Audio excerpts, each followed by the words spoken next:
আমাদের ফ্যামিলি, আমাদের বাচ্চা, আমাদের ওয়াইফ, আমাদের বাবা মা সবাই যে পরিমাণ সাফার করেছে, বনে জঙ্গলে পেপারে কোথায় আসছে, কোথায় লাশ পাওয়া গেছে, সেসব জায়গাগুলো তারা খুঁজে বেরিয়েছে। এগুলো খুব পেইনফুল একটা ফ্যামিলি, এটা খুব যন্ত্রণা যে কোথায় কোন নদীতে কোন লাশ ভেসে উঠলো, আমার ছেলে লাশ কিনা সেটা ঘুরতে গেলাম, এটা ভুক্তভোগী ছাড়া আর কেউ বুঝবে না। আপনারা প্লিজ একটু এনশিওর করেন আপনাদের যতটুকু সম্ভব যে সে যেন পালিয়ে চলে না পারে, বিচারটা যেন কারো হয়। আমাকে নিয়ে তারা চলে আসলো মোহাম্মদপুরে এসে গাড়ি মাইক্রোবাসে কিছু বসে থাকলাম আমি এবং যারা দুজন ছিল, দুজন অবস্থা নেমে গেল মহিদুল ফারুকি নেমে গেল কয়েকজনকে নিয়ে। কিছুক্ষণ পরে তারা ফিরে আসলো রেজাউল হক শোভনকে নিয়ে। এখানে যে 4 নাম্বার যার নাম লেখা আছে রেজাউল হক শোভন। তারপর শোভন ভাইকে নেবার পরে আমাকে এবং ওনাকে নিয়ে গাড়ি চলে আসলো যাত্রাবাড়ি পার হয়ে একটা 3-4 তলার মতো একটা বিল্ডিং আছে, সামনে কিছু জায়গায় র‍্যাব 10। আমাদের কিন্তু চোখ বাঁধে নাই, যার ফলে আমরা ক্লিয়ারলি দেখতে পাচ্ছি যে কোথায় আমরা যাচ্ছি। তো যাওয়ার পরে আর কি আমাদেরকে ওখানে যখন টর্চার করবে তার আগে যে রুমে গেছে সেখান থেকে আমাদের চোখ বাঁধছে এবং হাতে হ্যান্ডকাপ করেছে। হ্যান্ডকাপটা ছিল পিছন দিকে বাঁধা, আর কি বলা হয় চোখ তো গামছা দিয়ে বাঁধা ছিল। এখানে আমাদেরকে রাখছিল প্রায় 14 দিনের মধ্যে এমন কোনো টর্চার নাই যেটা করে নাই তারা। ইলেকট্রিক শর্ট দেওয়া বলেন, তারপরে ওই যে পেরেকের উপরে দাঁড় করানো বলেন, আর কানের মধ্যে শর্ট দিচ্ছে, জুলাই মারছে, তারপর পানির মধ্যে মাথা চুবায় দেয় চোখ নাক বেঁধে। টেরেবল সব কাহিনী আর কি, টেরেবল কাহিনী। তবে পুলিশ বা আর্মিতে যে র্যাবে যারা থাকে এরা কতটুকু শিক্ষিত সেটা আমার একটা প্রশ্ন আছে। বিকজ তারা আমার স্টেটমেন্ট চেক করা শুরু করছিল একটা পর্যায়ে, শেয়ার অ্যাকাউন্ট স্টেটমেন্ট। তো সেখানে লেখা আছে 5 লাখ। তো 5 লাখের পরে যদি দশমিক দিয়ে দুটো শূন্য লেখা থাকে না, এই জিনিসটা তারা করতে পারে না। তারা আপনার কিছু টর্চার করলো, তারা 3 থেকে 4 ঘন্টা টর্চার করলো, এটা বলে এটা 5 লাখ টাকা 5 কোটি। আমার চোখ বলে আমি বলতেছি না হতে পারা কোনো সম্ভব নয়, আমার টাকা আমি জানবো না। তো পরে আমি বলতে আমার চোখ বলে আমি আপনাকে চ্যালেঞ্জ দিলাম, মেজাজ খারাপ হয়ে গেছে। তখন সবসময় আসলে আর ধৈর্য থাকা যায় না। তখন চ্যালেঞ্জ করছি যে আপনি চোখ খোলেন, এটা হতে পারে না, মিথ্যা কথা বলছেন, জাস্ট কথা বলছি।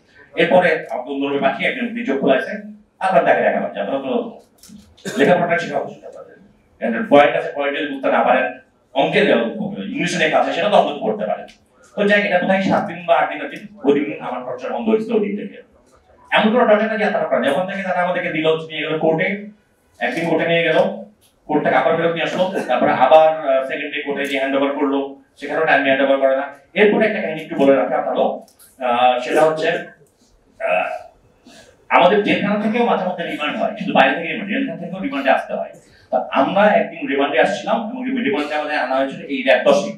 র‍্যাব 10-এ যেদিন আমরা রিমান্ডে আসছি সেই দিন আমার সঙ্গে ছিল, আমি ছিলাম, সে ছিল, আমার যে অন্য দুজন আসামি বিএনপি নিবান এবং রেজাউল হক শোভন, ওরাও ছিল।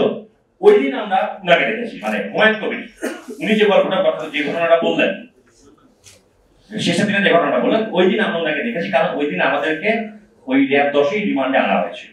তো ওইটা ছিল ফারুকের last working day in RAB 10। একটা ব্যাপারে আপনার প্লিজ কনফিউজ হবে না, সেটা হচ্ছে মহিউদ্দিন ফারুকি 2 জায়গাতে ডিউটি করছে, একটা হচ্ছে র‍্যাব 2 এবং র‍্যাব 10। প্রথমে সে র‍্যাব 10-এ ছিল, এরপরে এখান থেকে বদলি হয়ে সে আসছে র‍্যাব 2-তে। যেমন মনের ঘটনাটা হচ্ছে র‍্যাব 2-তে, কিন্তু আমাদের ঘটনাটা ঘটছে র‍্যাব 10। এই ঘটনা আর মানে বেশি না বলার দরকার নেই, এটা হচ্ছে মূল শিল্প হচ্ছে মূলত আমরা বইটা পাস করছিলাম ম্যাডামকে নিয়ে। শুধু ম্যাডামের পেপারে যেমন গতিগুলো আসছিল সেগুলোই শুধু না, আমরা আমাদের নিজস্ব লেখা সংযোজন করছিলাম। ওইটা কেন আমাদের ওই দিন যা বই ছিল সব তারা বাজেয়াপ্ত করে নিয়েছে। আমরা রিসেন্টলি একটা সেকেন্ড ভার্সন তৈরি করেছে। তো যাই হোক, টর্চারের কথা বলে সিম্পাথি নেওয়ার কোনো দরকার নেই। আমরা ঘটনাটা বললাম এই কারণে যে এই ধরনের এরা তো আসলে বাংলাদেশের র্যাবটা এরা গেস্টাপো, জার্মানির যে গেস্টাপো ছিল তার চেয়েও অবস্থা। এটা মানুষের পয়দা বলে মনে হয় না, sorry for my language, but they are not human being at all, that's just animal. এই যে কদিন আমরা ছিলাম হাত বিছনা মাথা খাওয়ার সময় হাত খুলে দিত, বাথরুমে গেলে এক হাত খুলে দিত, চোখ খুলে দিত, খোলা যাবে না, খুলে টর্চার করবে। আর আমাকে একটা কথা আপনাকে বলি, ওরা খুব কষ্ট পাইছে যে রুমে রাখা হয়েছিল, যে রুমে রাখা হয়েছিল সেই রুমে ওরা ছিল। বাট আমাকে রাখছিল একজন অফিসারের রুমে, ওই যার ছবি দেখলেন ওই ভদ্রলোকের রুমে আমাকে রাখা হয়েছিল। এটা আমি ওখানে ফরিদ নামের একজন কনস্টেবল ছিল, উনি বেশ সিম্পাথেটিক ছিলেন, ওনার কাছ থেকে জানতে পারছি। তো আমার রুমে যেটা করা হতো, একই সঙ্গে এসি সর্বনিম্ন টেম্পারেচার দিয়ে, ফ্যান সর্বোচ্চ দিয়ে এবং টেলিভিশনও ছিল রুমে, চোখ বাঁধা গেল টেলিভিশন ফুল তরলে চালিয়ে সারা রাত চলতো। এরকম সিচুয়েশনে মানুষ বেঁচে থাকাটা দুর্লভ। মনে হতো আমরা এসি রুমে আছি, আর এসি রুম যদি 24 ঘন্টা মাইনাসে চলে